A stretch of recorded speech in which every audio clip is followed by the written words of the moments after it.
Hi, so in this video, we're going to discuss polynomials and some of the vocabulary and types of things you need to be familiar with so that you will understand all of the different things that we're going to do with polynomials. So you can see here this first graph here. This is an example of a polynomial. Okay, you can see how the curves on the graph are all smooth and they're continuous, okay? And we don't have any breaks or cusps or corners on our graph. So let me show you some examples that are not polynomials. So if you look at this one here, this right here is called a cusp. You see it's kind of like a little sharp point there.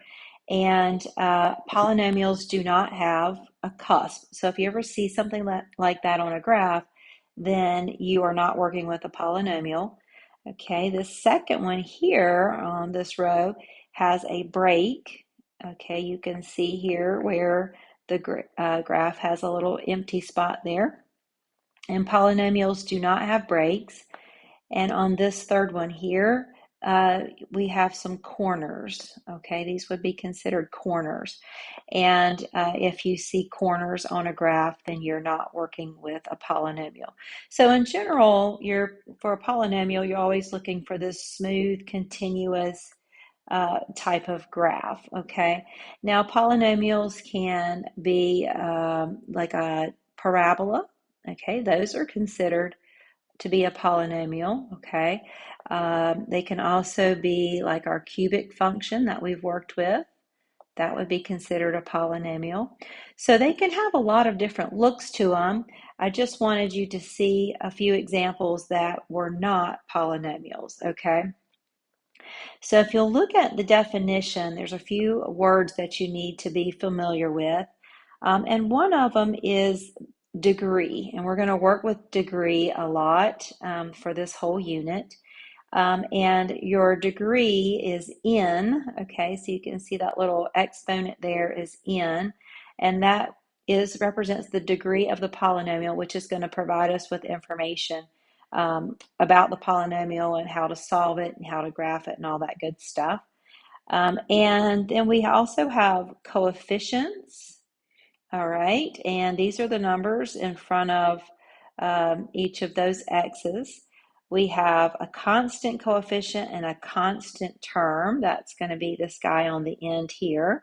I'm going to show you some examples of these here in just a second.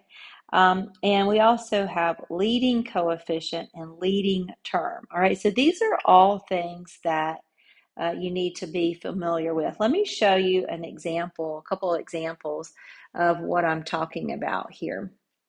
So let's say we have this polynomial p of x, and it's 3x to the fifth plus 6x to the fourth minus 2x cubed plus x squared plus 7x minus 6. Okay, so our degree, okay, will be 5. So this exponent here, that's on that leading term there, that is an exponent of 5, so that tells me my degree.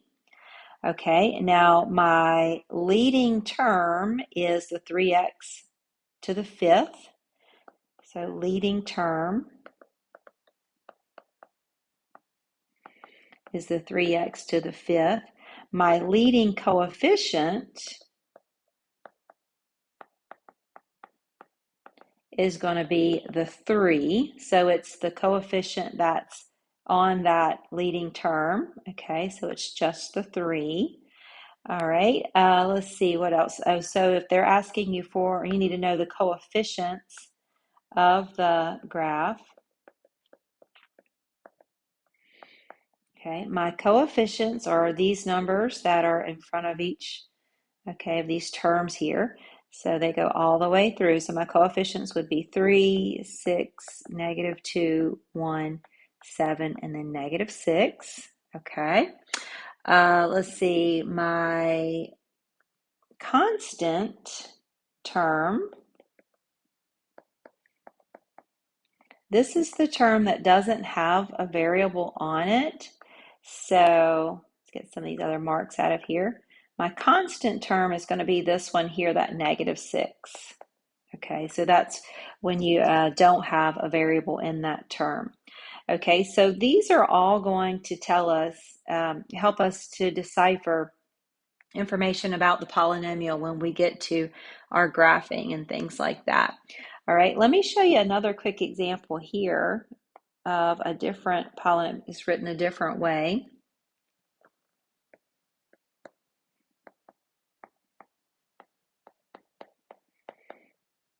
Okay, so the first one I gave you here, the first example we looked at, this would be considered standard form. Okay, where all your terms are just listed out. And then this one here would be considered factored form.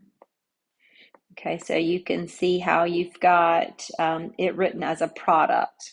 Okay, so your polynomial has been rearranged, okay, so that you can see each factor and you have a product of each of the factors, okay. Now, when you have factored form, all right, when I do degree, I need to think about what would be my leading term if I was to multiply this whole thing out. So actually, let's talk about that a little bit here. So if I was to multiply this whole thing out, I would do FOIL on this first guy here. And do your x minus 6 times your x minus 6, and you would get x squared, plus or minus blah, blah, blah. Okay, right? And then I would multiply this guy here out. This is cubed, so it'll be x minus 5 times x minus 5 times x minus 5. Okay, and I would end up with an x cubed plus or minus blah, blah, blah. Okay, and then I would have to multiply these guys out together. Okay, right? And when I'm multiplying this times this, I would get an x to the 5th, and then it will be plus blah, blah, blah, blah, blah. Okay, and then remember, I also have this 2 sitting out front. So when I distribute that 2 in, I'll have 2x to the 5th plus blah, blah, blah, blah, blah. Okay, so even though I obviously haven't completely multiplied out this whole thing, I do at least know that my leading term is going to be 2x to the 5th. Okay, I can kind of think through those steps. And so what will happen there is this tells me that my degree will be 5 because my exponent on that leading term is 5. So a quick way to figure that out when you're in factored form is to just add these exponents right here. So I can just think of adding that 2 plus 3, and I'll have a 5, which will represent the exponent that will be in that leading term. Okay.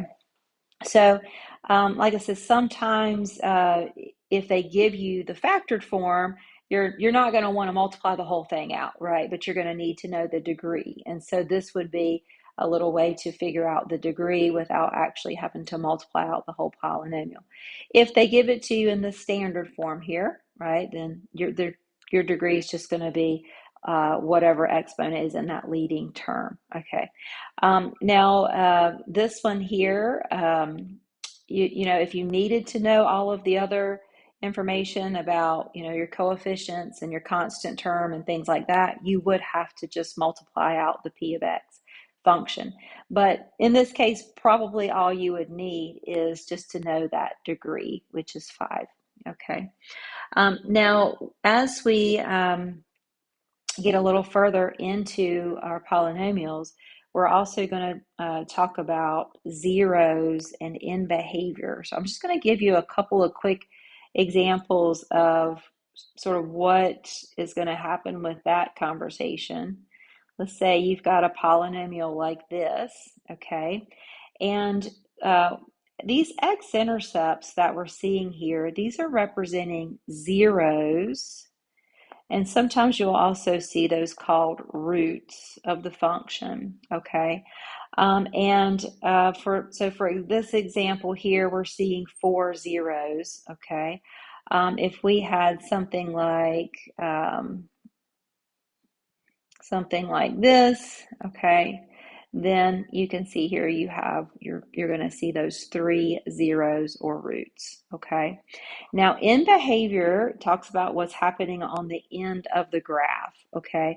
So if you look at this first example here, you want to think about your left side, which is where your x values are heading to negative infinity. So as x is heading to negative infinity, okay, my p of x function, all right, is heading to infinity because it's going up on that left side there, okay? But then if we look at the right side where my x is heading to positive infinity, so we would say as x heads to positive infinity, my p of x function is heading to infinity because it's going up on that end as well, okay? So you're just thinking about, is it going up or down, okay, on each of those sides? Now, if you look at this example here, we've got one end going up and one end going down, okay? So I would say as x approaches negative infinity, I'm kind of talking about this direction here towards the left, my p of x function is heading to positive infinity because it's going up, okay? And then as we look at the positive infinity direction, my p of x function is heading down. So that would be negative infinity here. Okay, so wanted to show you a little bit of that notation that you're going to see as far as zeros, roots, and your end behavior. And this would be end behavior, okay, of the graph, which is telling you what's happening on the ends of the graph. Okay, so I'll see you guys in the next video. This is just to get us started. We have a lot more to learn.